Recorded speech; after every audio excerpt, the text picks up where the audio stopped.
Welcome back to Power Theory. I'm Russ Ouellette. I'm an executive coach and organizational consultant, and my mission is to help people find their personal agency, power, and confidence to be successful in their careers. How many times in your business life have you had to deal with difficult people? We're going to talk about dealing with difficult people in difficult situations. We're going to cover what mindset to have, how to listen, how to respond, how to make sure that you're designing the alliance with them, and making sure that you're really getting off to the right foot. There's no such thing as authority. There's no such thing as people having power over us. It's something we give people.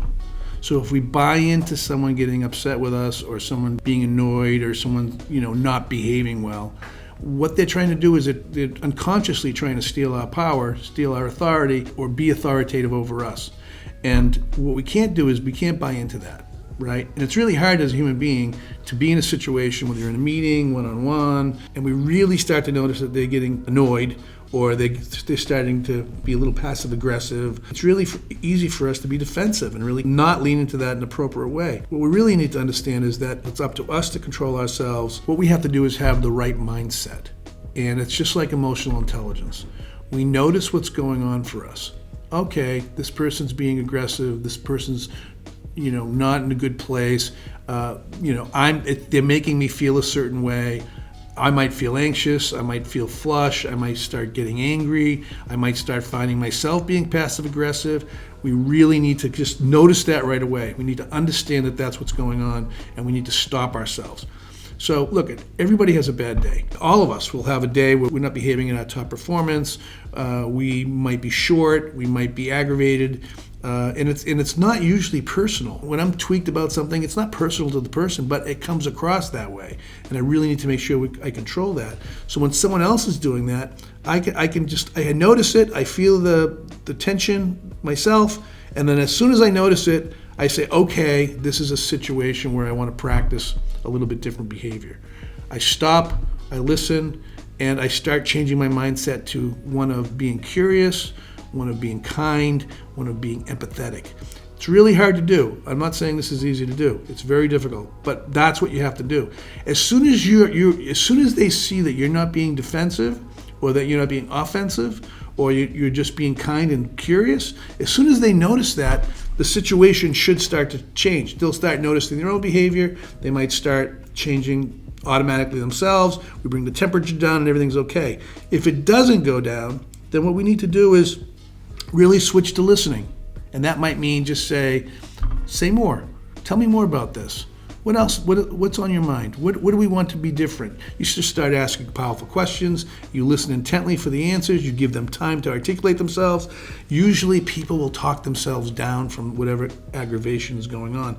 And you gain a lot of insight into the situation that you didn't have before. So you can make assumptions and respond back. You can be offended and respond back, but that's going to do nothing. Lean in, be curious, be attentive, but also be measured. Be very careful about the language you use. So as soon as you notice that, this person's in a bad place, they're not having a good day, they're aggravated, they're tweaked, they might be tweaked at me, whatever they're tweaked about, I automatically start measuring my language a little bit more carefully. That doesn't mean I don't say the truth. Doesn't mean I say what's on my mind. It just means that I'm going to be measured and careful about the words that come out of my mouth. I'm going to make sure that they're not offensive. I'm going to make sure they're not defensive. I'm going to make sure that I'm communicating at the highest level that I possibly can. If after some time I'm listening and the temperature does not go down, which 99% of the time it will, and as soon as people realize that they're being not as good as they could be, or they start noticing themselves, and you're the adult in the room, and you're starting to help them through it, they'll either go with you to help them through it, or they'll catch themselves and they'll start practicing this on their own. At that point, you might say, if it goes pretty well, you might say, how do we do this better next time? The language we use in coaching is designing the alliance, or designing our relationship, or just kind of knowing how we want to interact with each other. But you might just say, so how do we do this again? This was good. Thank you very much for getting us through this. How do we want to do this in the future? And just analyze what you just did. The person will say, oh man, this is great talking to you. Thanks so much. I'm back on track. Or they might say, I think what we just did was fine. Great. So you're just learning how to work together, and you're learning how to deal with that situation. If the person continues to be difficult, and they're clearly we're not responsible for everybody's well-being. We can try to help, we can try to intervene, we can try to get involved. But listen, if someone's really just having a bad situation going on and they just can't get past something, it's at some point it's not our responsibility, and we got to make them accountable for their own actions. So if someone continues to be bad, I might say, look, let's stop the meeting. And I might just say, let's stop the meeting and regain this later. And what usually happens is we come back to the meeting and people are in a better place. Or they might just have to go back and really reflect for a couple days. Or maybe you have a different situation. Maybe the situation is different where something needs to change about the organization, or change about the roles, or change about how we're going to run the project, or whatever that stuff. That's a reality too.